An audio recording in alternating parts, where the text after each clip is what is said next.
자, 그림 보이지? 좀 복잡하네. 이거 뭐라고 하냐면 에크만 수송이라 그래. 저기 스웨덴인가? 거기에 있는 에크만이라는 사람이 발견한 법칙이야.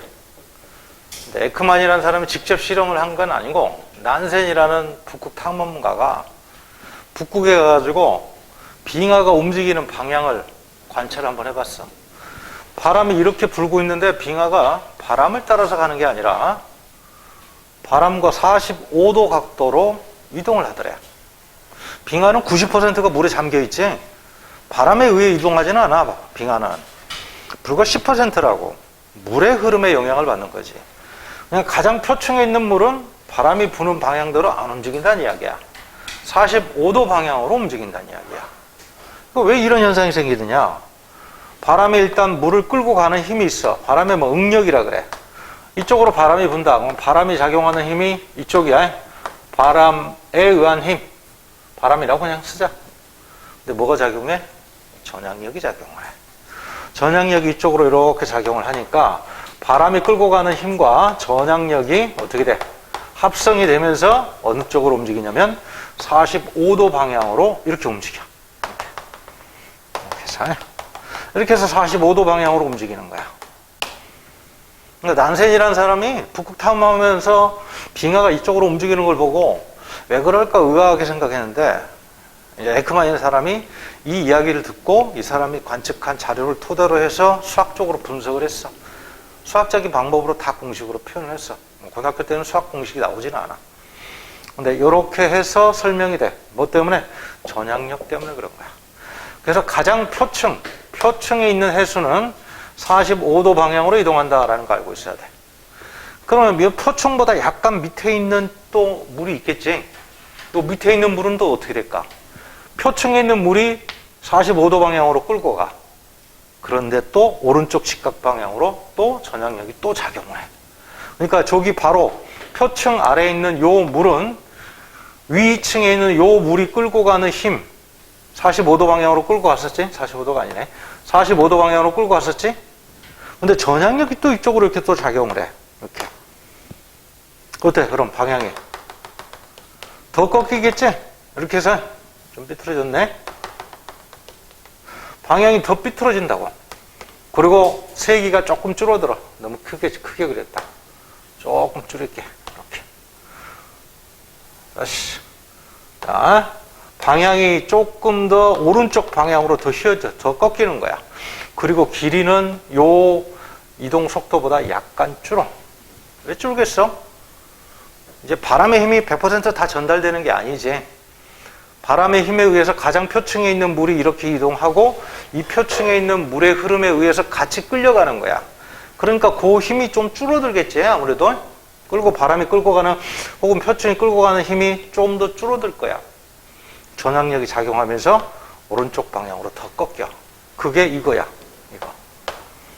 그러면 그 밑에 있는 물은 위쪽에 있는 물이 역시 이 방향으로 끌고 가면서 동시에 전향력이 이쪽으로 작용하니까 오른쪽으로 더 꺾이는 거야. 그럼 내려가면서 어떻게 돼? 점점점 방향이 오른쪽으로 꺾이게 돼. 점점. 그리고 속력은 점점점 느려질 수밖에 없어. 뭐 때문에 그래? 바람의 힘이 100% 다 전달이 안 되기 때문에 그렇지. 중간에 이 물의 마찰 때문에 힘의 일부분을 상실하고 일부분만 전달되기 때문에 그런 거야. 이제 그러니까 위쪽에 있는 물을 이동시키느라고 힘의 일부분이 손실되는 거지. 뭐 마찰에 의해서 손실된다라고 생각하면 돼. 그리고 나머지 힘만 전달하니까 당연히 유속은 느려진다고.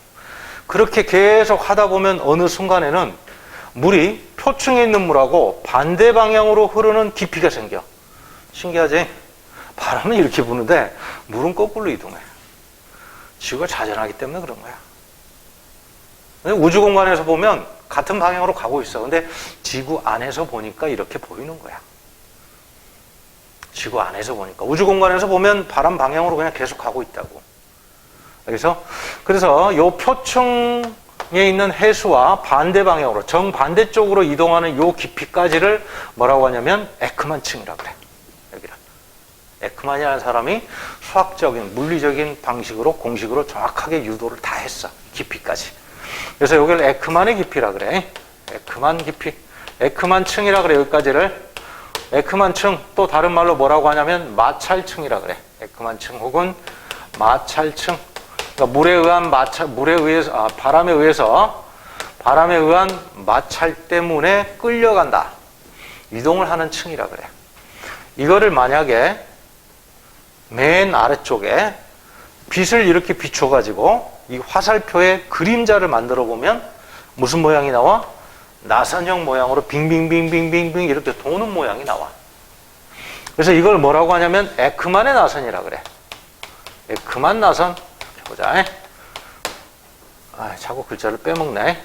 에크만의 나선이다. 이렇게 불러. 어떻게 한다고? 요 화살표들을 위에서 빛을 비춰서 화살표의 그림자를 그려본 거야. 그러면 나선형 모양으로 이렇게 감겨.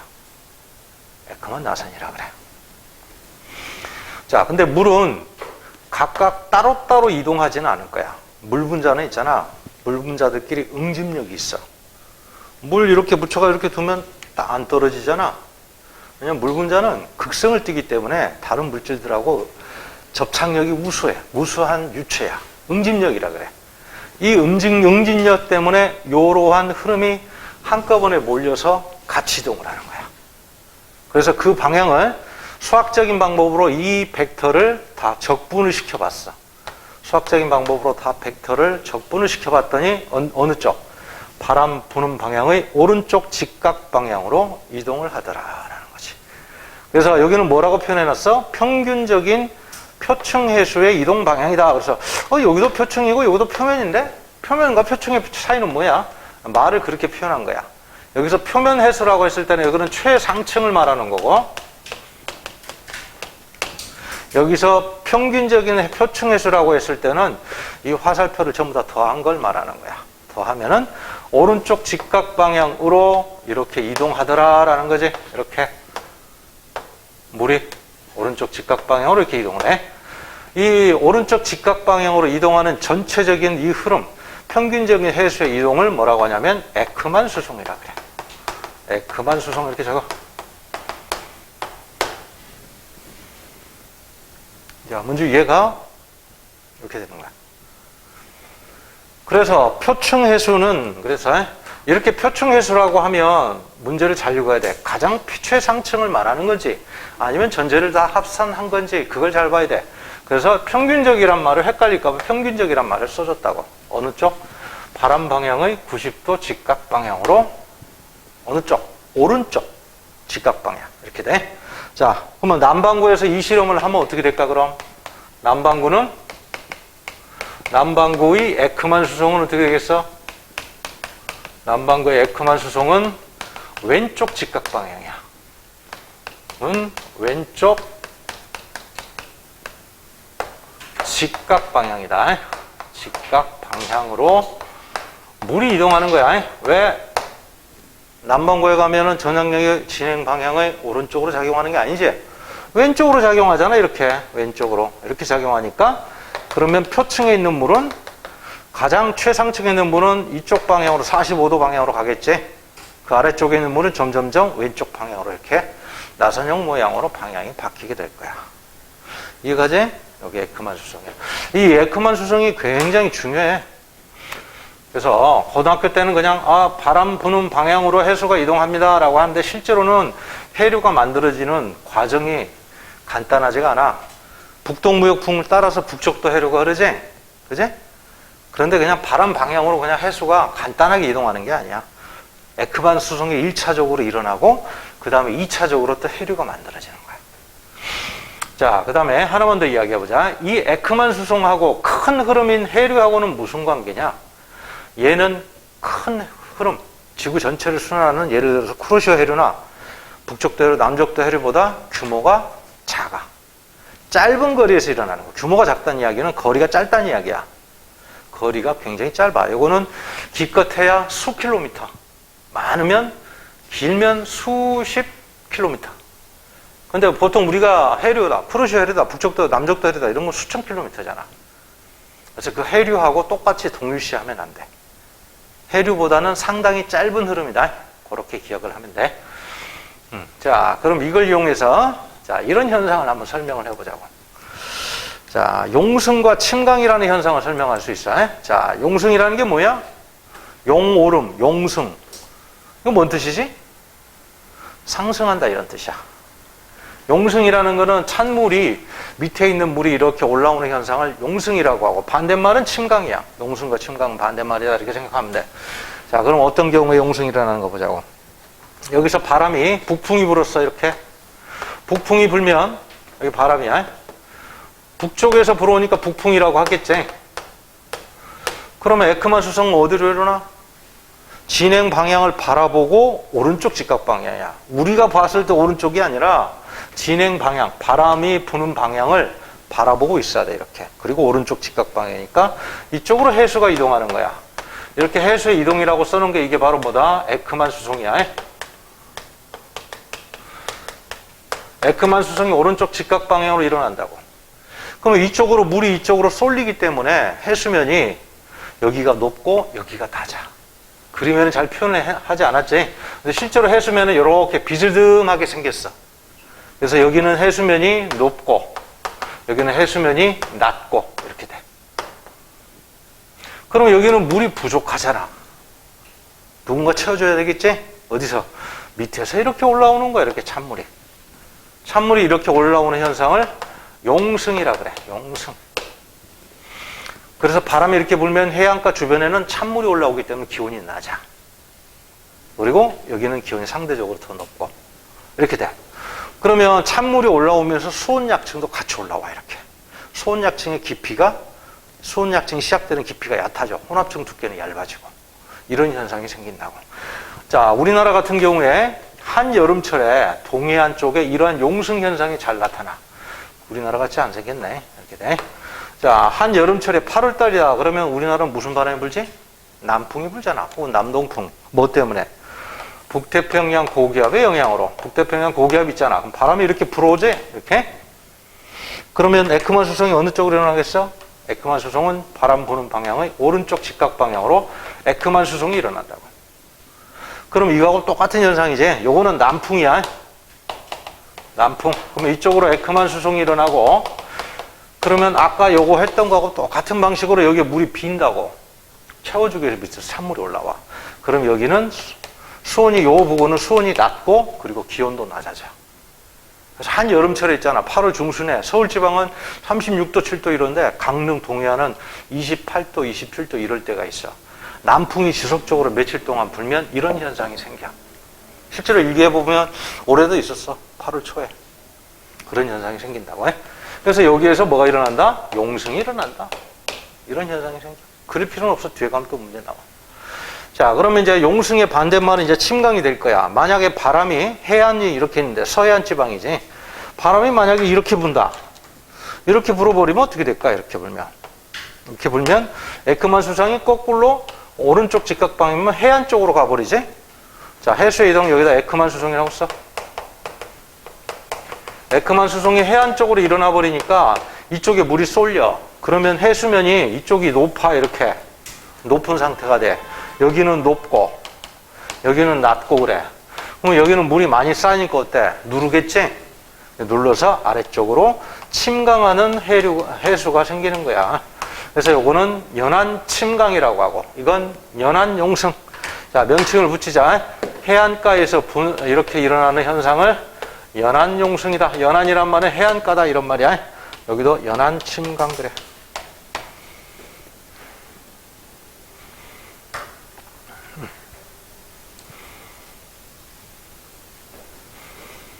그래서 다음 페이지로 가자.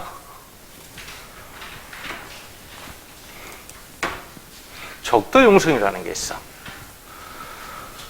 자, 북동무역풍이 부네. 다음 페이지 맞지? 다음 페이지 봐봐. 북동무역풍이 이렇게 불어. 남동무역풍이 또 이렇게 불어. 자, 그럼 북동무역풍 바람이 이렇게 불면 에크만 수성 어느 쪽이야? 오른쪽 직각 방향이니까 북동 쪽에서 불어오니까 에크만 수성 어느 쪽? 북서쪽 방향이야. 근데 이게 정확하게 북동쪽이 아니거든. 거의 동쪽에 가까운 북동쪽이야. 그러니까 에크만 수송은 북쪽에 가까운 북서쪽이고. 그래서 이렇게 표기해 놓은 거 있잖아요. 요거는 에크만 수송이야. 요거. 에크만 수송이라고 써놔. 에크만 수송입니다. 이렇게 에크만 수송이 일어난다고. 어느 쪽? 바람이 부는 방향의 직각 방향이니까 여기서는 북서쪽 방향이 되겠지? 북서쪽 방향으로 에크만 수송이 일어난다. 이렇게. 그러면 남반구에서는 어떻게 될까? 남동무역풍이 이렇게 부네? 이렇게 불면 왼쪽 직각 방향으로 에크만 수송이 일어나지?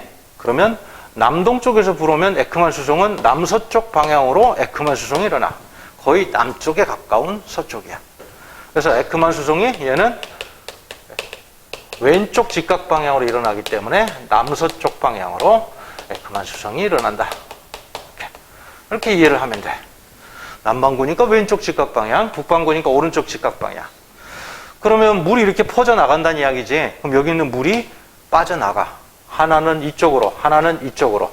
물이 좌우로 빠져나가지. 그래서 물이 어떻게 된다? 발산한다라고 표현을 해. 발산이라 그래. 여기도 발산이 일어나. 수렴 발산 들어봤지? 퍼져나간다 이런 뜻이야. 그래서 해수면이 여기는 낮아. 한가운데는 낮고 그 다음에 열로 가면서 이렇게 높아지지. 해수면이 이렇게 움푹 패인 모양을 하고 있어. 어디가 가장 낮아? 적도 한가운데가 가장 낮아. 이렇게 돼 있어. 그러면 여기를 채워주기 위해서 어떻게 해야 돼? 밑에서 찬물이 올라와 줘야 돼. 용승이 일어나는 거야. 이게 적도 용승이야. 되지? 자, 그 다음에 또 이런 현상이 또 어디에서 생기냐면 고기압, 저기압이 이동할 때도 이런 현상이 생겨. 특히 저기압의 세력이 강한 태풍이 이동할 때, 이동해 올 때 생겨. 이런 현상이. 자, 요게 저기압이다 라고 하면 요 저기압은 세력이 굉장히 강해서 이게 태풍이라고 한번 생각을 해보자. 태풍이면 이게 가운데 저기압의 중심이란 말이야. 태풍은 저기압에서는 북반구에서 어떻게 돼? 반시계 방향으로 회전하면서 불어 들어가잖아. 그러니까 반시계 방향으로 회전한다고 이렇게 들어가는 거지. 그러면 에크만 수송이 어디로 일어나? 오른쪽 직각 방향 이렇게 일어나. 이렇게. 그러면 이렇게 에크만 수송이 일어나면 여기서는 발산이 일어난다라고 또 표현을 하고, 그러면 요 부근이 해수면이 주변보다 약간 낮아져. 그래서 여기 해수면이 낮다. 해수면이 낮다. 그러면 여기를 채워주기 위해서 어떻게 해야 돼? 찬물이 올라와야 돼, 위쪽으로. 찬물이 올라온다고. 솟아오른다 이런 뜻이야. 그래서 태풍이 지나가면 일반적으로 있잖아. 주변에 있는 물을 빨아 올리지. 해수면이 올라오지. 근데 한가운데는 조금 들어가, 이렇게. 물이 있다. 해수가 있다. 열대성 저기압이 통과한다. 그러면 열대성 저기압은 주변에 있는 물을 막 빨아 올리거든. 기압이 낮으니까 무언가를 다 빨아들이려고 하잖아. 그러니까 주변에 있는 물을 빨아 올려, 이렇게. 그런데 한가운데서는 거꾸로 발산이 일어나는 거야, 이렇게. 그리고 수면이 낮고, 이런 상태가 돼. 자, 그럼 이제 고기압에서는 어떻게 될까? 여기 고기압이다. 고기압에서는, 자, 시계 방향으로, 이게 고기압이다 그러면 시계 방향으로 바람이 어때? 불어 나가겠지? 이렇게? 그러면 오른쪽 직각 방향이니까 에크만 수송이 어디로? 중심 방향을 향하게 돼, 이게. 이렇게. 바람에 의해서 어때? 해수가 모여들지? 모여드니까 뭐가 일어난다? 수렴이 일어난다라고 이야기를 해. 해수가 수렴한다고. 가운데로. 해수면이 높아져, 여기 주변보다. 그러면 높아지니까 밑으로 무게 때문에 가라앉는다고. 뭐가 일어나? 침강이 일어나는 거예요. 그래서 저기압에서는 수렴에 의한 용승, 그 다음에 고기압에서는 발산에 의한 용승, 그 다음에 고기압에서는 수렴에 의한 침강. 적어두자. 저기압에서는 어떤 현상이 생긴다고? 발산이 일어나고 중심에서 해수가 발산되고, 그리고 용승이 일어난다. 용승이 일어난다. 이렇게 알아두고, 고기압에서는 어떻게? 모여들지? 모여드니까 뭐라고 해야 돼? 수렴이라고 해야 되지. 수렴에 의한 거기에 해수가 쌓이니까 어떻게 해야 돼? 밑으로 가라앉아야 되겠지. 무게 때문에. 그래서 침강이 일어난다라고 생각하면 돼. 이렇게. 여기서 정리해도. 그럼 남반구는 어떻게 될까? 남반구도 해보면 결과가 똑같아. 봤었지? 남반구를 한번 해볼까? 남반구 여기다 그릴까? 남반구의 열대성 저기압이 있다라고 생각해보자. 남반구의 열대성 저기압이 아주 강한 저기압이 형성이 돼 있어. 남반구에서는 바람이 어떻게 돼? 어쨌건 저기압이니까 불어 들어가야 되잖아. 근데 북반구하고 회전 방향이 반대야. 얘는 반시계 방향으로 회전하면서 불어 들어가는데 얘는 시계 방향으로 회전하면서 불어 들어가. 이렇게 시계 방향으로 회전하면서 불어 들어갑니다. 이렇게 들어간다고. 그럼 에크만 수성이 어디로 일어나는 거 볼까? 그려봐. 자, 여기 남반구.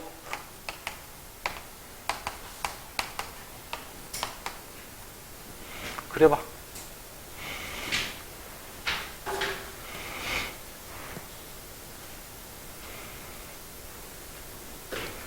그럼 어떻게 되겠어? 왼쪽 직각 방향이지? 전향력, 저기 에크만 수성이 왼쪽 직각 방향으로 에크만 수성이 일어나니까 이렇게 가니까 얘는 왼쪽 진행 방향을 바라보고 서서 왼쪽이야. 그래서 이쪽으로 에크만 수성이 일어나. 이렇게. 왼쪽 직각 방향이니까 이쪽으로 에크만 수성이 이렇게 일어나는 거지. 이렇게. 어때? 발산되지? 똑같아. 이렇게 해서 에크만 수성이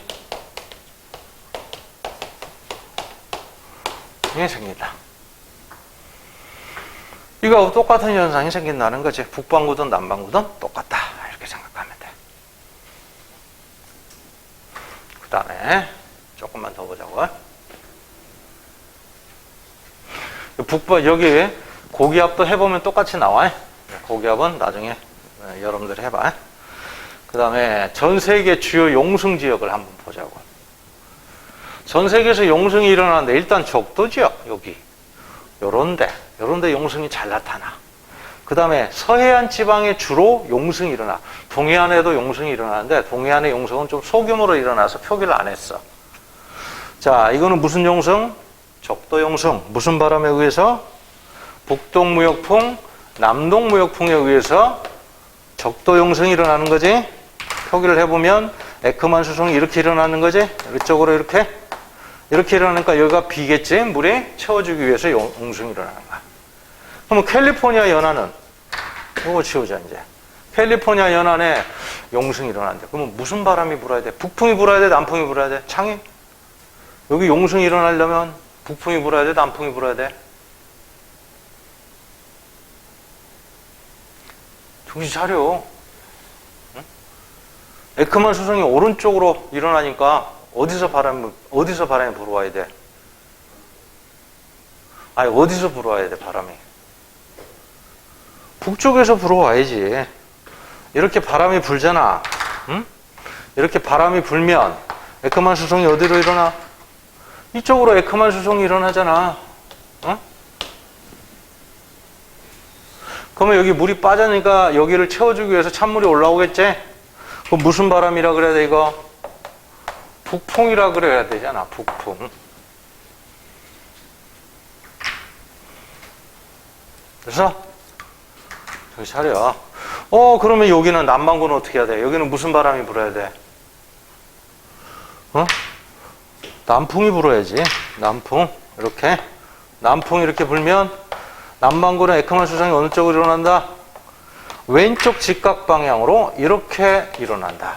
에크만 수성이 이쪽으로 일어나. 에크만 수성. 딩딩딩딩. 무슨 바람이 불어야 돼? 남반구니까 남풍이 불어야 돼. 남반구 이렇게 또 쓰네. 남풍 이렇게 불어야 돼. 여기도 마찬가지야. 여기도 남풍이 불고 여기는 북풍이 불어야 돼. 그래서 이거는 1년 12달 일어나는 현상이 아니라 뭐 한 일주일, 뭐 한 열흘 이 정도 일어나는 현상이고, 여기도 북동무역풍, 남동무역풍이 특별히 강할 때 이런 현상이 생겨. 됐지? 자, 그 다음에 이 용승하고 침강이 일어나면 어떤 일이 벌어지느냐? 일단 용승이 일어나면 찬물이 올라와. 찬물에는 영양염료가 많아. 산소도 많고. 자, 쓰자 하나. 한류하고 난류를 비교를 하자. 한류, 난류를 비교를 하면 한류에는 물이 차가우니까 산소가 많이 녹겠어? 잘 녹겠어? 안 녹겠어? 물이 수온이 높으면 기체 분전은 활발하기 때문에 바깥으로 이탈해버려. 용존산소량이 난류는 적어. 그래서 여기는 용존산소량이 높아. 용존산소량이 크고, 그 다음에 영양염류도 많아. 영양염류는 뭐냐면 고분자 화합물을 만드는 데 필요한 이온성 물질을 말하는 거야. 뭐 예를 들면 NO3- 뭐 이런 거, PO4 3- 이런 거. 이런 것들을 흡수해야 단백질 합성하는데 N이나 P를 사용을 한다고. 이 화학식량이 어때? 크지? 무거워. 밑에 가라앉아 있어. 찬물에 많아. 영양염류는. 그래서 한류에는 혹은 차가운 물에는 영양염류가 많다 이렇게 써놔. 영양염류가 상당히 많다. 양이 많다. 이렇게. 자, 난류 같은 경우는 당연히 수온이 높겠지. 수온이 높고 또 염분이 높아. 이러한 특징을 가지고 있지. 수온이나 염분이 높다. 한류는 용존산소량이 영향이 크다. 찬물이 그렇다는 얘기예요. 그러면 찬물이 용성이 일어나면 그 부분에 어때? 영양염류가 많이 올라오고 산소도 많으니까 물고기가 살기 좋은 어장이 형성이 돼. 어디에? 찬물에 용성이 일어나는데. 아까 봤지? 페루 연안 이런데 좋은 어장이 형성돼. 대신에 찬물이 올라오니까 대기가 냉각이 돼. 그래서 서늘에 냉각이 여기서 응결이 되면 안개나 충운이 자주 발생을 해. 그리고 고기압이 생기겠어? 저기압이 생기겠어? 냉각이 되니까 하강기류가 생기지? 그지? 강수량이 적어서 건조한 기대가 형성된다 그랬는데 뭐 때문에 그러냐면 하강기류 때문에 그렇지. 하강기류. 왜? 냉각에 의한 하강기류. 냉각이 되니까 공기가 무거워질 거 아니야? 그치? 그럼 하강을 한다고. 그럼 구름이 안 만들어져. 고기압하고 비슷한 날씨가 되는 거지. 구름이 만들어지면 무조건 상승해야 돼, 공기가. 그러면 거의 100% 공기는 상승하면 구름을 만든다라고 생각하면 돼. 침강의 영향은 표층에 산소량이 많은 물이 심층으로 이동해서 해양생물에게 필요한 산소를 공급한다. 아무래도 용존산소량은 한류하고 난류를 비교를 했는데 이거는 수평적인 고도가 수심이 똑같을 때 비교한 거야. 근데 수심이 깊이에 따라서 용존산소량은 아무래도 대기하고 접하고 있는 표층이 용존산소량이 당연히 많지. 침강이 일어나면 산소가 많이 녹아있는 물이 밑으로 내려간다고. 그치? 그래서 침강이 일어나면 그러면 수온약층의 깊이가 깊어지고 용승이 일어나면 수온약층의 깊이가 어떻게 돼? 얕아지고. 여기다 하나 더 쓰자. 수온약층이 얕아진다.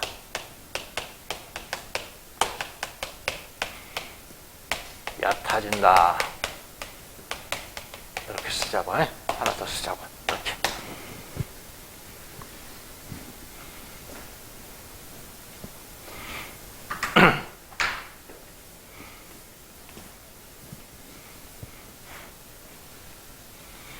자, 그 다음에 1번 가볼게. 문제.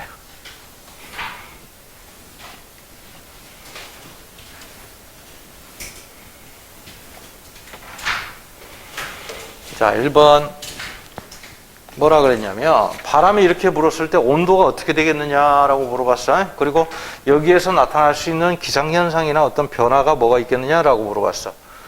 자, 바람이 이렇게 불면 에크만 수성은 어느 쪽으로? 에크만 수성은 이쪽 방향으로. 오른쪽 직각 방향. 북반구라 그랬지? 북반구야. 문제에서 북반구라고 써줬어. 북반구에서 오른쪽 직각 방향으로 에크만 수송이 일어나기 때문에 그러면 찬물이 올라오겠지 여기. 그래서 찬물에 용승이 일어나지. 용승. 찬물에 용승이 일어나니까 안쪽으로 갈수록 온도가 점점점 낮아질 거야.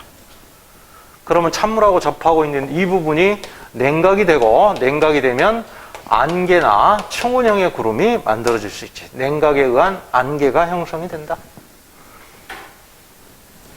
그리고 기층이 안정해지는 거지. 냉각이 되면 기층은 무조건 안정하다 그래. 안정하다는 이야기는 상승운동에, 상하운동에 잘 안 일어난다. 가열이 되면 막 상승하잖아. 그럼 불안정하다라고 이야기해. 그리고 여기에 영양염류도 많아지고 영양염류가 또 많아진다. 이렇게 보면 되지. 자, 그 다음에 이제 2번으로 가볼게. 연습을 한번 해보자고. 가라 중에서 용승이 일어나는 경우를 한번 찾아봐라. 그랬어. 여기. 요 해안에. 이게 북반구의 북풍이라면 해볼게. 북반구에서 북풍이 일어나면 에크만 수성은 이게 바람이다. 그러면 에크만 수성 어느 쪽? 오른쪽 직각 방향. 이게 에크만 수성이지? 그러면 여기에 찬물이 올라오겠네. 빠져나가니까. 이거 맞지? 요거 용승.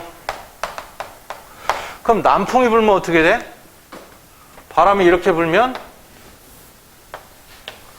이게 바람이다. 그러면 오른쪽 직각 방향으로 이렇게 에크만 수송이 일어나지? 그러면 찬물이 여기 몰리지?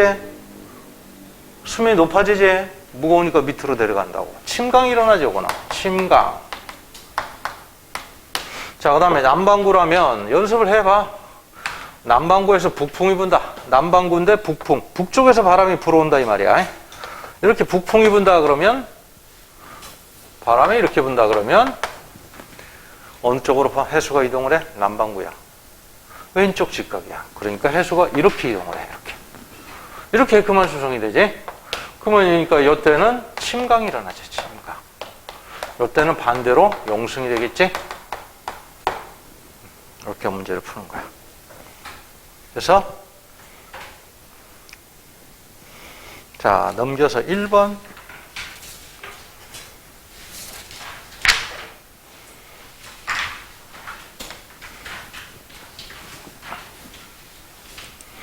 용승 침강에 대한 설명으로 옳지 않은 거. 용승한 물은 영양염료가 풍부하다. 밑에 영양염료는 밑에 바닥에 많이 깔려 있어. 이렇게 올라온다고. 적도는 대표적인 적도 용승이 일어나는 거지? 틀렸어. 이거 침강이 아니라 용승이다. 그래.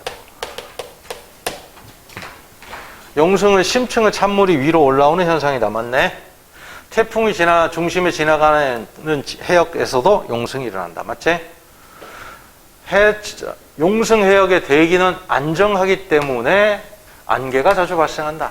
냉각이 되면 안정해지다. 지층이다. 냉각이 되면 다 안정해진다. 이렇게 생각하면 돼. 안개가. 냉각에서 안개가 생기고. 2번. 북반구 해양을 지나가는 중심 부근에서 일어나는 현상을 보기 위해서 오는 것. 자, 어떻게 된다고? 아까 봤지? 모르면 그려봐야 돼. 태풍이 이렇게 있으면 저기압이야. 저기압이니까 반시계 방향으로 불어 들어가야 돼. 이렇게. 반시계 방향으로 가야 돼. 이렇게. 그러면 에크만 수성은 오른쪽 직각 방향이니까 이렇게 에크만 수성이 된다고. 그럼 어때? 사방으로 퍼져나가지? 발산이 맞다고. 그럼 요 가운데 해수면이 낮아지니까 채워주기 위해서 밑에서 위로 올라온다. 이제 수온약층의 깊이는 어떻게 돼? 물이 빠져나가 버리잖아. 수면이 이렇게 내려간다니까? 그러면 혼합층 두께가 얇아지지. 혼합층에 따뜻한 물이 빠져나가 버리는 거야. 밑에서 찬물이 이렇게 올라오고 수온약층도 같이 올라온다고 이렇게. 그래서 수온약층은 깊이가 얕아진다라고 봐야 되지. 자, 용승이 일어나기 때문이다 라고 생각하면 돼. 수온약층이 위쪽으로 이렇게 위쪽으로 올라와. 자, 그 다음에 3번이 아니라 4번 그림을 한번 보자고. 북아메리카고 아프리카 지역인데 여기를 그림을 잘 보면 이게 등원선 곡선이 있어. 북쪽으로 가면서 당연히 수온이 낮아져. 자, 똑같은 위도에서 여기하고 요 지역하고 요 지역하고 비교를 해봐 한번. 여기하고 얘는 요거 18도 선이겠네. 요거는 17도고. 얘는 17도보다 어때? 수온이 낮지? 북쪽으로 갈수록 수온이 낮아지잖아. 등원선보다 북쪽에 있잖아. 근데 얘는 18도 선보다 수온이 높지? 거의 동일한 위도상에서 봤을 때 여기가 수온이 낮다고. 용승이 일어난 거지? 무슨 바람이 불었어? 북풍이 부니까, 바람이 이렇게 부니까 에크만 수송이 이쪽으로 이렇게 일어난 거지. 에크만 수송이. 이렇게. 여기도 마찬가지네. 여기. 자, 아래쪽으로 가면서 지금 남반구다 여기는. 잘 봐야 돼. 북반구지 남반구지. 다 풀어놓고 북반구 남반구를 거꾸로 봤는데 이러면 안 돼. 캘리포니아 북아메리카는 북반구인지 알지만 아프리카잖아. 남반구야. 자, 그러면 밑으로 가면서 아래쪽으로 내려가면서 그게 가까워진다고. 수온이 낮아질 거야. 그러면 요 등온선보다 여기는 더 낮고 여기는 높지. 수온이. 어디가 높아? 여기가 수온이 높고 여기는 수온이 낮아. 등온선보다 남쪽에 있고 등온선보다 위쪽에 있잖아. 그럼 역시 용승이 일어난 거지? 그럼 바람이 어떻게 불어야 돼? 남반구니까. 이쪽으로 해수가 밀려나가야 돼. 에크만 수송이 이렇게 일어나야 돼. 그래야 용승이 일어난다고. 그럼 바람은 이렇게 불어야지. 남풍이 불어야 되지. 남풍이 불어야 돼, 이렇게. 얘는 북풍이 불어야 되고. 북풍 불어야 되고. 자, 기억. A와 B 해역의 바람이 약해지면 표충수는 바람에 의해서 에크만 수송이 일어나서 용승이 일어났는데 바람이 약해지면 용승도 약해지겠지. 그러면 표충수는 어떻게 돼? 높아지겠지? 맞지?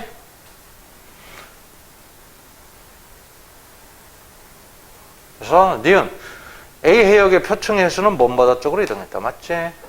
이것도 맞죠? 이렇게. 자, 요 기호를 좀 주의해. 이런 식으로 동그라미 그려서 가운데 이렇게 점 하나 찍잖아. 그러면 수직으로 나온다 이런 뜻이야, 이거는. 지면 수직으로 나온다 이런 말이고. 네? 동그라미 그려놓고 X표를 이렇게 표기하잖아. 그러면 수직으로 들어감. 수직으로 나온다 이런 뜻이고, 이건 수직으로 들어간다 이런 뜻이야. 보자고. 여기가 해안이지, 물이고 여기는 육지잖아. 해안가에서 봐야 돼. 해안가에서. 뭐 여기서 보면 안 돼. 이건 필요 없는 거야. 해안가에서 봐야 돼. 밀도가 어디로 가면서 커지지? 이쪽이 밀도 크지? 이쪽이 밀도 작고. 그럼 밀도가 크다는 이야기는 수온이 어떻다? 수온이 낮다. 수온이 낮은 물이 밀도가 크잖아. 용승이 일어난 거지. 이렇게 해서 그거 보면 수온 약층이 쭉 빨려 올라왔지? 그러니까 용승이 일어난 거야. 용승이 일어났는데 바람은 뭐라 그랬냐면 남풍이라 그랬어. 남풍. 남풍이면은 남쪽에서 이렇게 불어 들어가는 거야. 이렇게 동쪽 서쪽이니까 여러분들 있는 쪽이 남쪽이야. 남쪽에서 불어 들어가는 거지. 이렇게 해서 이렇게. 근데 물이 어느 쪽으로 이동했어? 이쪽으로 이동하니까 용승이 일어난 거지? 왼쪽으로 에크만 수송이 일어났잖아. 이렇게. 에크만 수송은 왼쪽으로 일어났어. 이렇게. 그러니까 남반구야. 하나씩 잘 따져봐야지. 북반구가 아니지? 해수면의 온도는 해안에서 멀어질수록 밀도가 작아지는 걸로 봐서 손 높아진다. 그 다음에 지금 해안 부근에 식물성 플랑크톤 농도가 평상시보다 높다. 이 플랑크톤의 먹이가 뭐야? 영양염료가 먹이야. 영양염료가 많으면 플랑크톤이 번식을 잘해.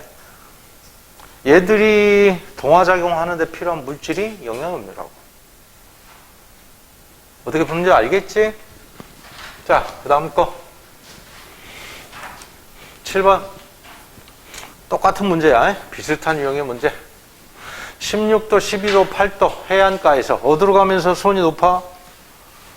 자, 요 수온선보다 아래쪽에 있지. 여기는 수온이 낮겠지. 여기는 수온이 높고 여기는 수온이 낮다고.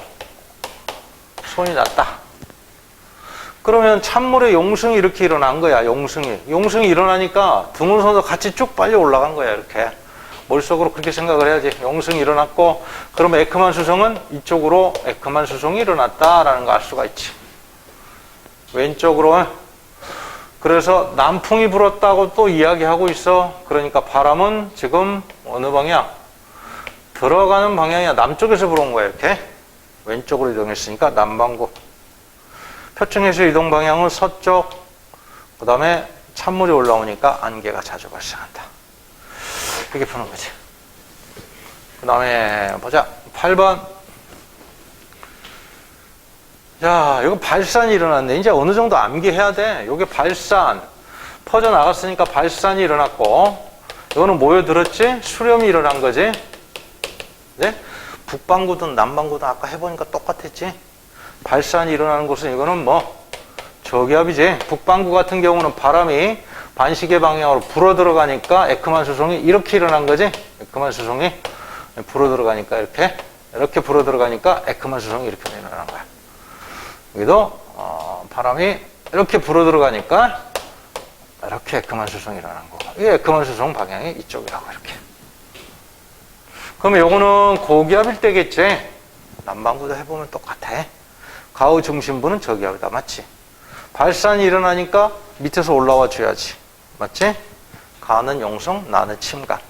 남반구에서는 나와 같은 기압 배치에서 중심의 해수가 나와 같은 기압 배치에서 발산이 된다. 아까 해봤어? 남반구도 똑같이 일어나. 고기압에서는 수렴, 물이, 표면에 물이 모여든다 이 말이야. 틀렸지? 남반구든 북반구든 공통이다. 그래서 수렴이다 라고 생각을 해야 돼.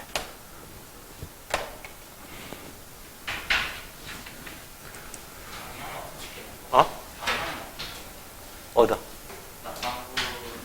남반구에서 방향을 왼쪽으로 잡아서 해보면 돼. 해볼게. 고기압이다 그러면 고기압이 남반구에서는 북반구하고 회전 방향만 반대야. 불어 나가지. 북반구에서는 가다가 오른쪽으로 꺾이니까 이렇게 오른쪽으로 휘거든. 남반구에서는 전향력이 왼쪽으로 작용하니까 가다가 왼쪽으로 휘어. 이렇게 되지. 바람의 방향이, 풍향이 이렇게 휘지. 거꾸로 그랬네 이거. 이렇게 되지. 이렇게. 그럼 에크만 수송은 왼쪽 방향이니까 이렇게 들어가지. 에크만 수송이. 바람 부는 방향의 왼쪽 직각 방향. 이게 남반구에서 일어나는 게. 그래서 자, 그 다음 거 보자. 바람이 이렇게 불었대. 어디래? 5번? 15번? 북반구야, 남반구야? 남반구네. 문제를 바꿨네. 남반구. 남반구니까 바람이 북풍이 지금 불고 있어. 그러면 에크만 수송은 왼쪽 직각 방향으로 에크만 수송이 일어난다. 에크만 수송이 이렇게 일어난다. 찬물이 여기 올라오겠지? 찬물이 이렇게 올라올 거야. 찬물이 올라오는 그림을 찾아봐라고. 아래쪽으로 내려가면서 찬물이 있어야 돼. 그래? 찬물이 이렇게 올라오고 있지? 따라서 이쪽으로 수온이 낮아지잖아. 찬물의 용성이 이렇게 일어났다라는 걸 알 수가 있지.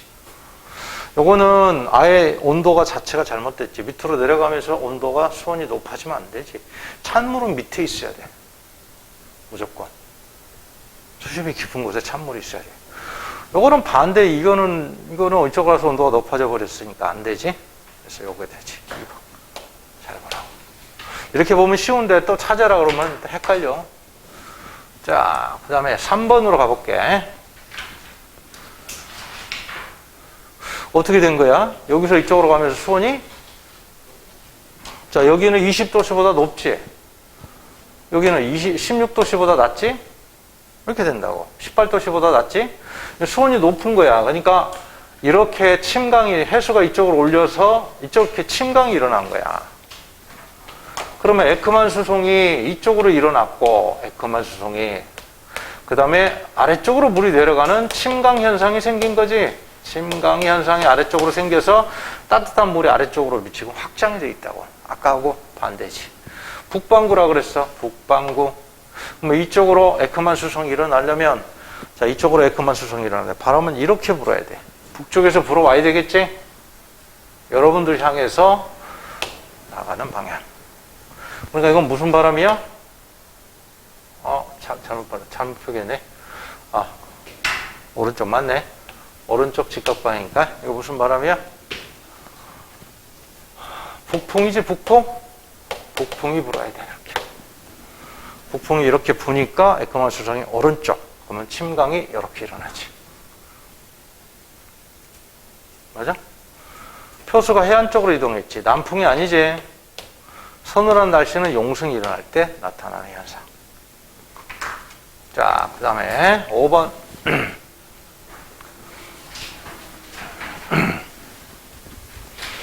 자, 북반구 있고 남반구 있는데 무역풍이 거의 아까 북동무역풍, 남동무역풍이라는데 거의 동풍에 가까워. 그러면 에크만 수송이 이렇게 일어난다. 에크만 수송이 이렇게 일어나고,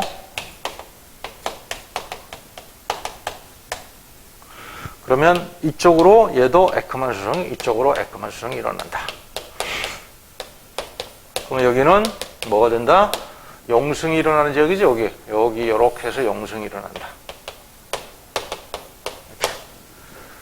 그 다음에 북반구야. 바람이 이렇게 불면 오른쪽 직각 방향으로 해수가 이동을 하지. 이렇게 모이겠지? 이렇게. 그러면 여기에 침강이 되겠지? 수렴이 일어나면서. 해수면의 온도는 어떻게 될까? A하고 B 중에. 찬물이 위에서 올라오니까 여기 A 지역이네. 밑에서 올라오니까 낮지? A보다 B에서 높다. 맞네. 해수면의 높이는 물이 모여드니까 여기가 수면이 올라와 있다고. 그 무게 때문에 밑으로 내려가는 거야. 수면의 높이는 C가 높다. 가에서는 침각, 나에서는 용승. 거꾸로 됐지?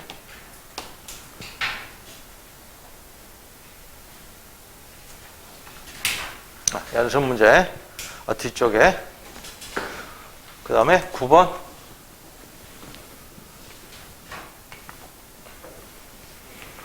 자, 이곳에서 부는 바람은 남동풍이다. 이거 어떻게 할 수 있냐면, 이쪽이 지금 표면 해수가 이동하는 방향이 북쪽이래. 북쪽. 바람 방향은 45도 방향이야. 그러니까 북쪽으로 가장 표층에 있는 해수가 북쪽으로 지금 현재 이동하고 있어. 그러면 45도 방향으로 가장 표층의 해수가 이동해야 되니까 바람은 어느 쪽으로 불어야 돼? 45도 방향이니까 북서쪽 방향으로 이렇게 불어야 돼. 이렇게. 북서쪽 방향으로 불려면 남동풍이 불어야 되겠지? 바람은 불어오는 방향으로 명칭을 정해. 남동풍이 불어서 45도 방향으로 가장 표층의 해수가 이동을 한다고. 물론 에크만 수송은 오른쪽 직각 방향일 거야. 이렇게 오른쪽 직각 방향일 텐데 가장 최상층의 해수는 45도 방향. 이렇게 되는 거지 지금 현재. 맞죠 이거? 북반구에서 나타나는, 자, 오른쪽 방향으로 해수가 이동했기 때문에 북반구다. 표층의 해수의 이동 방향은 당연히 영향력을 받지. 전향력이 영향을 받지. 수심이 깊어질수록 해수가 흐르는 방향 오른쪽으로 변한다. 맞지? 그럼 5번 틀렸네. 답은 평균 해수는 90도 방향이라고 그랬어. 90도 방향.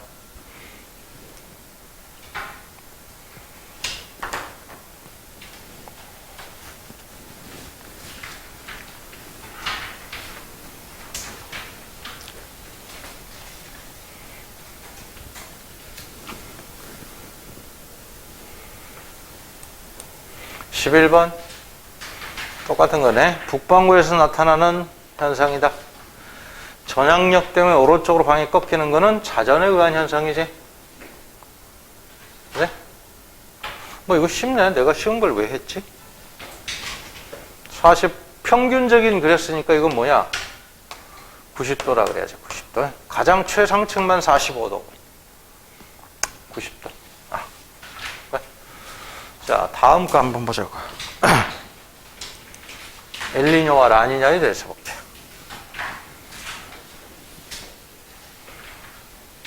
자, 이게 어디냐면 적도 부근의 해수를 수직 단면으로 잘라서 바라본 거야. 무슨 바람이 불어? 북동무역풍, 남동무역풍이 끊임없이 1년 12달 계속 바람이 이렇게 불어. 동에서 서로. 그러면 이 바람을 따라서 물론 에크만 수송도 있지만 에크만 수송은 짧은 길이라 그랬지. 긴 흐름이 만들어져. 뭐 북쪽도 해류, 남쪽도 해류. 북쪽도 해류, 남쪽도 해류에 의해서 표층의 따뜻한 해수가 동에서 서쪽으로 이동을 해. 그래서 지금 이렇게 그랬지만 실제로는 서쪽의 해수면이 높고 동쪽은 해수면이 낮아. 이렇게. 여기다 이렇게 그리지 말고 여기다 그리자. 해수면이 서쪽은 높고 동쪽은 해수면이 낮은 이런 모습을 보인다고. 이렇게 실제로는. 이렇게 돼. 이렇게 돼. 여기가 서쪽. 여기는 동쪽. 이렇게 된다고. 왜? 표층의 따뜻한 해수가 북쪽도 남쪽도 해류를 의 형태로 온난한 해수에 온난한 해수가 끊임없이 서쪽으로 이동해 가 있거든. 이게 평상시 상태야. 그러면 여기 따뜻한 해수가 이쪽으로 이동을 해버리면 이건 에크만 수송이 아니야. 에크만 수송 관계없는 거야. 그러면 여기 있는 밑에 있는 차가운 물이 올라오겠지. 이렇게 찬물의 용승이 일어나. 그러면 수온약층도 같이 끌고 올라오는 거야. 심해층도 같이 끌고 올라오고. 그럼 수온약층도 같이 따라서 위쪽으로 이렇게 올라오게 돼. 이렇게 되지. 여기서 그러니까 여기는 혼합층이 두껍게 나타나지. 여기는 혼합층이 얇고 수온약층이 위쪽까지 올라와 있는 형태를 띈다고. 여기가 그래서 여기는 온난한 수역이 되고 여기는 한랭한 수역이 된다고. 그래서 여기는 안개가 자주 발생하고 건조하고 하강기류가 있으니까 고기압과 비슷한 날씨가 되고, 여기는 온난하니까 따뜻하잖아. 공기가 가열돼서 상승하니까 저기압이 자주 발생해. 비가 많이 내려. 이게 평상시 상태야. 그런데 엘니뇨 시기가 되면 어떤 원인에 의해서 이 무역풍이 약화돼 버려. 무역풍이 약화되면은 이렇게 올라왔던 이 용승이 약해진다고. 용승이 약해지는 거야. 그래서 아까보다 어때? 수온약층이 밑으로 내려갔지? 왜? 용승이 약해지니까. 왜? 바람이, 무역풍이 이쪽으로 계속 끊임없이 해수를 이동시켜야 되는데 힘을 가다가 힘을 놔버렸어. 약하게 가 있어. 그러면 여기 있던 따뜻한 해수가 거꾸로 되돌아가 버려. 이렇게 온난화 해수가 어디까지 가냐면 중앙에서 동태평양 쪽에 약간 치우친 요 지점까지 따뜻한 해수가 가. 이렇게 여기가 타이티 섬이 있는 데야. 여기까지 간다고. 그럼 여기는 평상시보다 수온이 낮아. 물론 온난한 수역이긴 해. 그런데 평상시보다는 수온이 낮아. 따뜻한 물이 되돌아가 버렸기 때문에. 해수면 경사는 어떻게 될까? 아까 여기 해수가 많이 몰렸었지? 되돌아가 버리니까 해수면이 낮아지는 거야. 그러니까 되돌아간 원인이 그것 때문인 거지. 해수면 경사 때문에 되돌아간 거거든. 해수면 경사지면 안 되잖아. 이렇게 물을 끊임없이 이쪽으로 이동시켜서 경사가 이렇게 졌었는데 물이 되돌아가 버리니까 해수면 경사가 완만해지는 거지. 그러면 용승이 약해지니까 수온약층의 깊이는 깊어져. 혼합층은 두꺼워지고. 그리고 수온이 올라가기 때문에 한랭한 수역이지만 평상시보다 수온이 높아. 평상시보다 수온이 낮고. 이게 엘니뇨야. 머릿속. 그럼 라니냐는 뭐냐? 라니냐는 오히려 무역풍이 평상시보다 강해지는 거야. 그러니까 용승이 강해져. 용승이 강해지니까 수온약층이 더 많이 올라와 있어. 그러면 따뜻한 해수가 더 많이 이동한다고. 온난한 해수가 더 많이 이동을 하기 때문에 해수면 여기가 더 높아져. 고도가. 그리고 수온이 평상시보다 더 높아. 수온이 평상시보다 더 낮아지고, 혼합층은 더 두꺼워지고, 수온약층은 더 위쪽으로 올라오면서 혼합층은 더 얇아지고, 온난한 해수가 이동하는 이러한 흐름이 오히려 평상시보다 어떻게 된다? 강해진다. 이렇게 하면 돼. 이게 라니냐. 자, 정리하자. 평상시에도 북동무역풍, 남동무역풍에 의해서 북쪽도 남쪽도 해류가 서쪽으로 끊임없이 해수를 이동시켜 놓는데, 라니냐는 그 흐름이 더 강할 때, 엘니뇨는 약할 때. 약하면 쌓여있던 서쪽의 해수가 되돌아간다. 그걸 기억하면 돼. 자, 그러면 밑에 거 봐보자. 평상시의 동서방향의 대기 순환을 한번 보자고. 원래 대기 대순환은 남북 방향으로 일어나는데 평상시에도 이렇게 동서방향으로 순환이 일어나. 아까 그랬지? 여기는 온난한 수역이고 여기는 한랭한 수역이라고. 그럼 여기는 가열이 되겠지? 상승기류가 생긴다고. 상승기류가 상승하면 뭐가 만들어져? 반드시 구름이 만들어지는 거야. 이게 항상 저기압이 발달하고 비가 많이 내리는 열대 우림기후야. 여기가 어디야? 대표적으로 서태평양 있는데, 말레이시아, 인도네시아 가봤어? 발리 이런 데 가면 막 후덕지근하잖아. 필리핀 이런 쪽이야. 그래서 태풍도 있잖아. 동태평양보다는 서태평양에서 더 많이 발생해. 왜? 수온이 높기 때문에. 그럼 여기는 상대적으로 수온이 낮잖아. 여기는 가열에 의한 상승기류가 생기지만 여기는 냉각에 의해서 상대적으로 주변보다 온도가 낮기 때문에 냉각 때문에 하강기류가 생겨. 그러면 하강하니까 고기압하고 비슷한 흐름이 그 날씨가 생긴다고. 그래서 여기는 고기압 상대적으로 고기압, 여기는 상대적으로 저기압의 날씨가 나온다. 저기압, 고기압의 날씨가 나타난다. 이렇게 동서방향으로 이렇게 대기가 순환하는 걸 워커 순환이라고 해요. 워커 순환이라는, 워커라는 사람이 이야기했다 그래서. 그러면 엘니뇨 시기하고 라니냐 시기에 어떻게 되겠느냐 보자고. 이게 워커 순환이. 자, 엘니뇨 시기에는 따뜻한 해수가 되돌아가 버린다 그랬어요. 어디까지 가냐면 여기까지 가. 완전 끝까지는 안 가. 딱 중앙에서 약간 오른쪽 여기까지 가. 여기에 무슨 섬이 있게? 타히티 섬이 있어. 타히티 섬. 그래서 이 타히티 섬은 있잖아. 중앙에서 약간 동쪽 부분의 태평양에 속하는 섬이라. 동태평양에 속해 있는 섬이야. 완전 끝 아메리카까지 가지는 않아. 여기까지 간다고. 따뜻한 해수가 그러면 여기에 몰리니까 여기에 가열이 되겠지? 그럼 여기에서 상승 기류가 생기는 거야. 온난화 해수가 어디까지 간다고? 이렇게 해서 되돌아가는 거지. 여기까지 몰려. 그러면 여기가 가장 수온이 높은 지역이 돼. 왜? 밀어줬던 힘이, 무역풍이 약해지니까 밀어줬던 힘을 손을 놔버리니까 경사면을 타고 다시 되돌아오는 거지. 그치?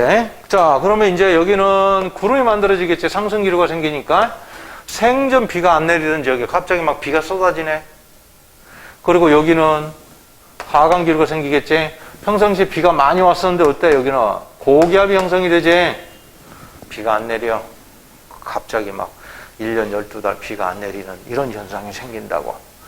뭐 여기뿐만 아니라 여기도 같이 영향을 받아서 여기 저기압 형성되고 끝까지 이렇게 가긴 하는데, 아무튼 아메리카 있는 동태평양 쪽은 여기뿐만 아니라 여기도 이제 상승 기류가 생기면서 평상시보다 기압이, 아까 수온 약층이 찬물의 용승이 약해지면서 수온이 상대적으로 높아진다 그랬지. 그러면 아무래도 저기압이 나타날 확률이 여기도 높다는 이야기지. 가열에 의한 상승 기류가 생기니까. 이렇게 된다. 제일 잘 생기는 데는 여기 타히티 섬이 있는데, 엘니뇨시에 약간 오른쪽에도 평상시보다 따뜻하기 때문에 저기압이 생길 확률이 커. 그러면 용승이 약해지니까 아까 찬물에는 영양류가 많다 그랬잖아. 좋은 어장이 형성됐는데 엘니뇨 시기가 되면 여기 있는 어민들이 굶어 죽는다고. 수온이 너무 높아져가지고 영양염류나 요 양도 줄고 수온이 높아지니까 물고기가 잘 안 살아. 어획량이 줄어. 이렇게 되는 거야. 워커 순환이 이상해져 버리지. 라니냐 시기에는 워커 순환 자체 모양은 그대로 유지되겠지. 그런데 이 흐름이 더 강해지니까 저기압이 더 강해져. 비가 더 많이 내려. 여기는 더 건조해지고. 이렇게 되는 거야. 됐지? 자, 그 다음에 그 밑에 봐봐요. 남방진동지수라는 게 있어. 자, 남방진동지수의 정의 쓰자. 남방진동지수란 타히티 섬의 표면기압에서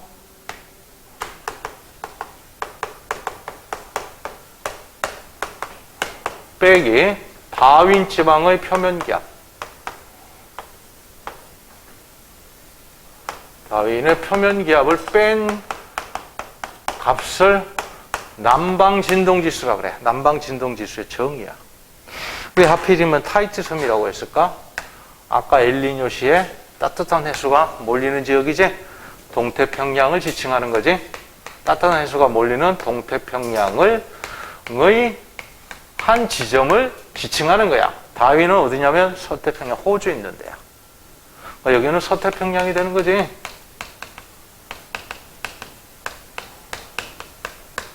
그래서 동에서 서를 뺀다. 머릿속에 기억해도.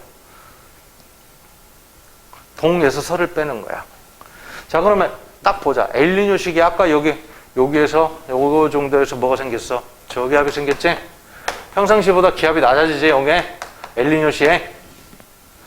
그 다음에 그러면 여기는 다윈은 평상시에는 저기압이었는데 엘니뇨 시기가 되면 하강기로 바뀐다 그랬지? 고기압이 돼버리지? 그러면 기압 차가 이렇게 되니까 기압이, 그러면 엘니뇨 시기가 되면 요 값이 어떻게 돼? 마이너스가 나와버린다는 이야기야. 엘니뇨 시기에 요 값은 따라서 마이너스 값을 가져. 이렇게 되니까 저에서 고를 빼니까 그럼 라니냐 시기가 되면 어떻게 돼? 라니냐 시기가 되면 이쪽에 따뜻한 해수가 더 많이 몰려 상승 기류가 더 잘 생겨 저기압이 더 잘 생기지? 저기압이 평상시보다 기압이 더 낮아져? 그럼 여기는 평상시보다도 기압이 어떻게 돼? 고기압이 형성되지. 엘니뇨에 비해서 고기압이 형성될 때야. 라니냐 시기에는. 그러면 여기서 이걸 빼면 값이 어떻게 돼? 이 값이 플러스가 된다는 이야기지. 그래서 플러스가 라니냐, 마이너스가 엘니뇨. 그래서 이게 반복이 이렇게 쭉 되면서 진동한다. 그래서 이걸 남방진동이라 그래. 남방진동. 그리고 남방진동 지수를 이렇게 정의를 해. 알겠지? 자, 설명이 웬만큼 끝났고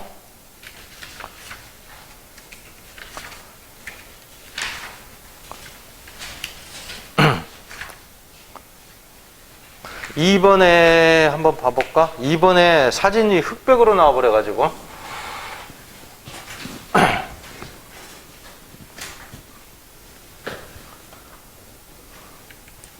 자, 칼라 칼라 그림 원래 이 그림이야. 어느 게 엘니뇨고 어느 게 라니냐야? 그거부터 보자고. 어느 게 엘니뇨 어느 게 라니냐? 자, 지금 파란색이 수온 편차가 마이너스라는 거는 편차라는 값은 평균값하고 비교해서 그 당시의 값이 작으면 마이너스, 평균값보다 높으면 플러스야. 그러니까 평균은 예를 들어서 한 10년 동안의 평균 수온이다 라고 하는 거지.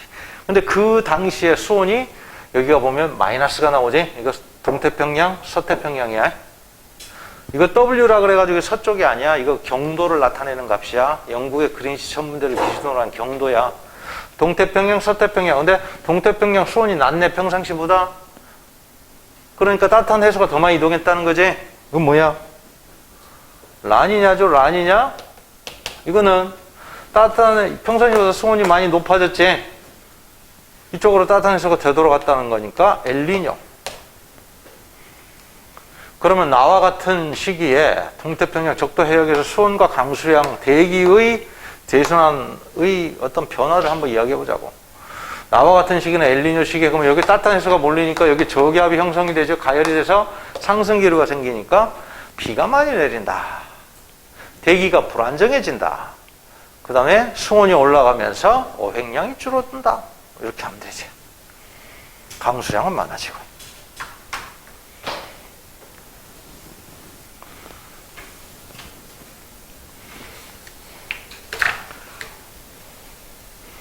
자, 왜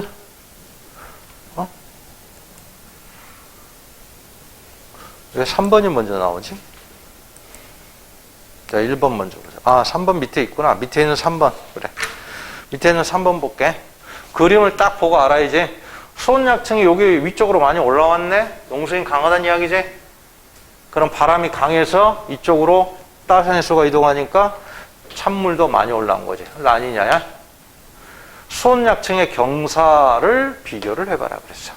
자, 용승이 강해지니까 수온약층이 많이 올라온 거야.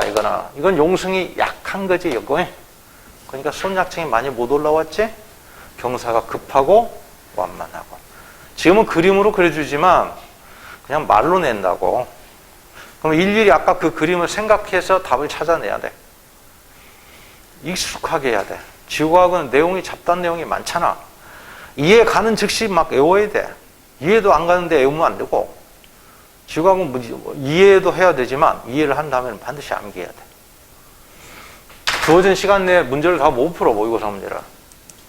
만점 맞기가 정말 힘든 과목이야. 잡다한 내용이 많아서. 자, 그 다음에 1번 다음 페이지 넘겨서 1번 한번 보자.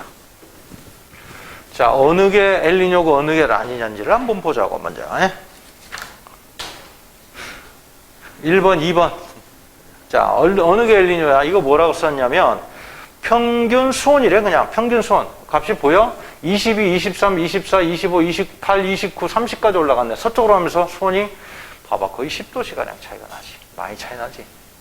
근데 요거는, 물론 여기가 높긴 하지만 따뜻한 해수가 이쪽으로도 많이 몰려 이쪽에 28, 여기보다 여기가 더 수온이 높아져 버렸네? 엘니뇨지? 라니냐. 그래서 요거는 라니냐. 요거는 엘니뇨. 이렇게 되네. 기업, 서태평양과 동태평양의 수온 차는 어디가 커? 여기가 크지? 따뜻한 해수가 많이 가니까 찬물이 올라오니까 여기 차갑고 따뜻하고. 가가 나보다 크다. 맞지? 무역풍은 가에서 강하겠지? 나식의 서태평양에는 산불이, 갑자기 산불이 왜 발생? 건조하면 산불이 발생을 해. 상대적으로 수온이 여기가 더 낮아버리네, 여기보다. 그지? 28도 이렇게 되니까. 건조하겠지? 여기서 상승, 여기는 하강. 고기압이 형성이 되지. 그러면 건조하니까, 날씨가 건조하니까 산불이 많이 발생한다. 이런 말이야. 그 다음에,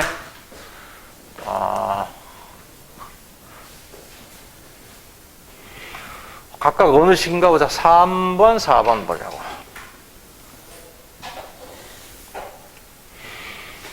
평상시 해수면이 이렇게 돼 있네. 그림 잘 봐라고, 점선.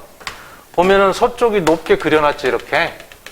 근데 평상시 해수면보다 여기가 더 높아졌네. 따뜻한 해수가 되돌아가기 때문이다. 라고 써놨네. 이거 엘니뇨죠? 따뜻한 해수가 되돌아가는 모양을 하고 있어. 평상시 해수면보다 여기는 더 높고 여기는 더 낮아. 찬물이 이쪽으로 표층 해수가 이쪽으로 더 많이 이동한 거지? 라니냐다. 이렇게 봐야 돼. 답 찾아봐.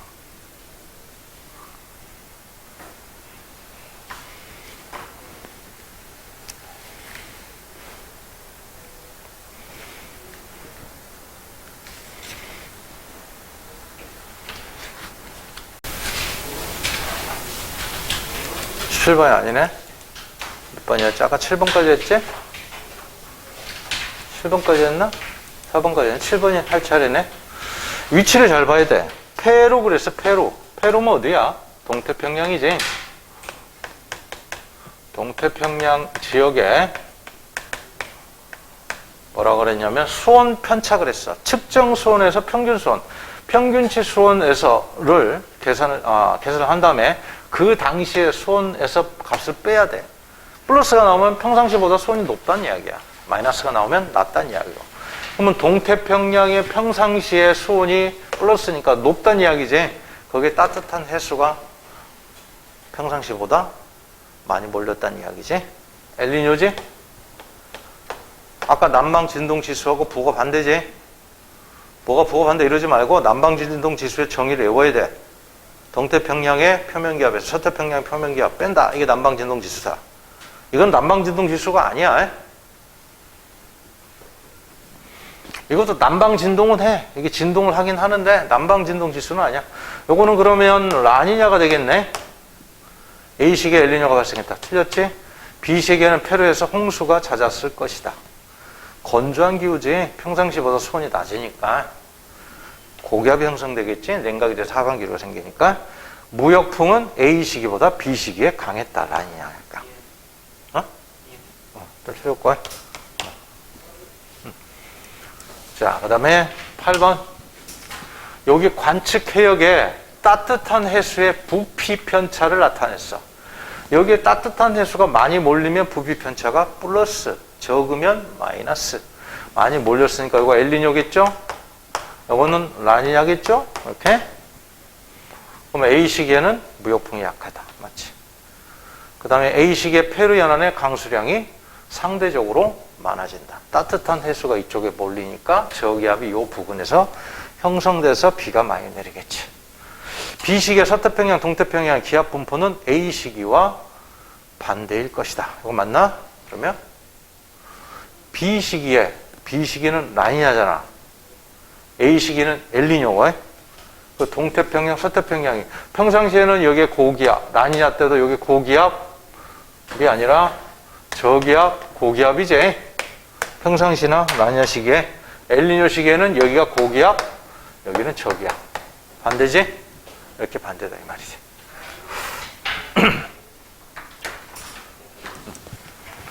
그 다음에 12번.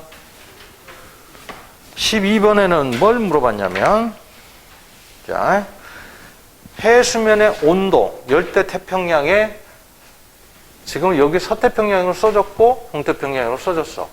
그러면 해수면 온도가, 표층 해수면 온도가 여기는 기온차가 굉장히 크네. 손이 낮고 높지? 그럼 이때가 언제야, 비가? 라니냐죠? 여기는 오히려 여기가 손이 높아버리네. 따뜻한 해수가 이쪽으로 되돌아간 거지? 이때는 엘니뇨. 이게 봐야지. 엘니뇨 시기는 A 다 맞고, 동태평양에서 용승은 A 시기가 약하다 그래야 되지. 동서방향의 해수면의 높이 차는 B 시기가 더 크고 A 시기는 작지. 맞아? 14번. 14번은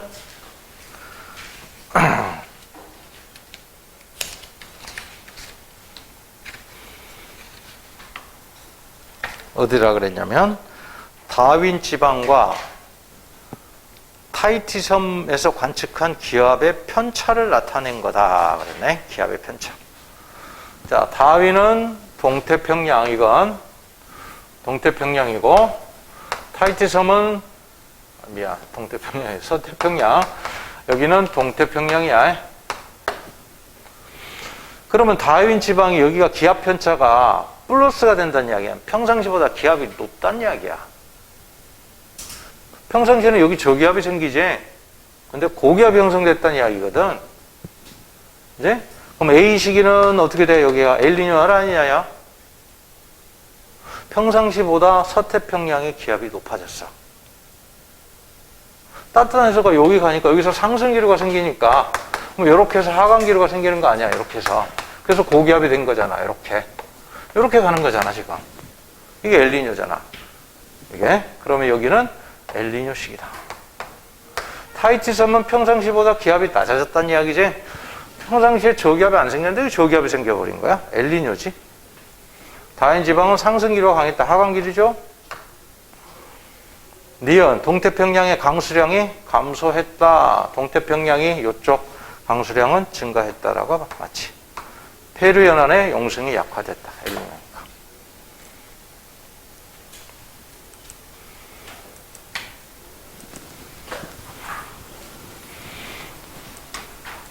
두 문제만 풀고 빨리 마무리하자.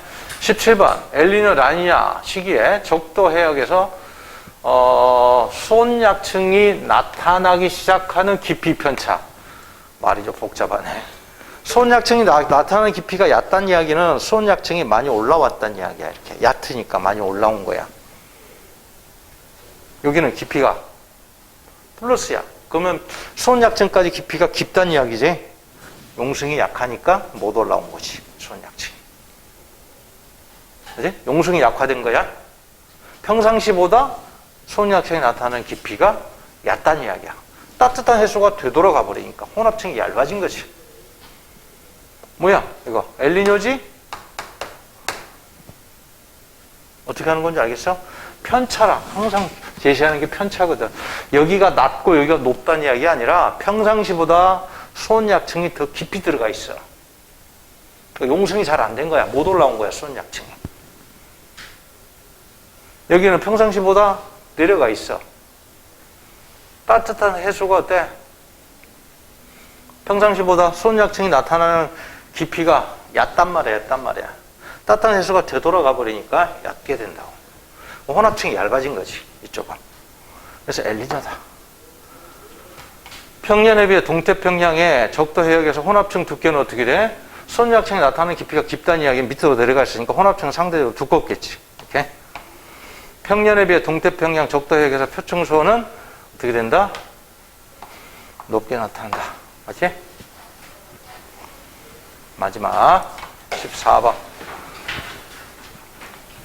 문제에서는 난방지동지수가 뭐다라고 써졌지만 학교 시험이나 수능에서는 안 써줄 수 있어. 어떻게 해보라고? 동태평양의 표면 기압에서 서태평양의 표면 기압을 빼라. 요게 난방진동지수다.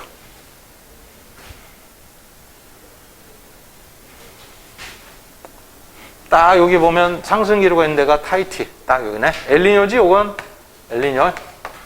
엘니뇨 시에는 동태평양, 여기가 태평양 한 중앙이 요쯤 된다고. 그래서 태평양의 오른쪽 부분이야. 여기에 저기압이 형성이 되어 있어. 그러니까 요때가 저기압이야. 이때 저기압. 어때? 엘니뇨 시기에. 요때는 서태평양은 고기압, 상대적으로. 여기에 저기압, 여기 고기압 이렇게 형성되니까 여기서 요걸 빼면 당연히 마이너스가 나온다고. 그러니까 B가 뭐야? 마이너스가 나오는 게 엘니뇨. A는 라니냐. 나중에 되면 까먹으니까 잘 기억해둬. 이렇게 어떻게? 동태평양의 표면기압에서 서태평양의 표면기압을 빼라. 자, 엘니뇨 시기니까 이 B에 해당되겠지? 틀렸고. 다윈 부분의 강수량은 A 시기가 더 많겠지? 라니냐가. 틀렸지? 동태평양 적도 부근의 해역의 용성 현상은 A 시기가 B 시기보다 강하다. 이건 맞네. 라니냐니까.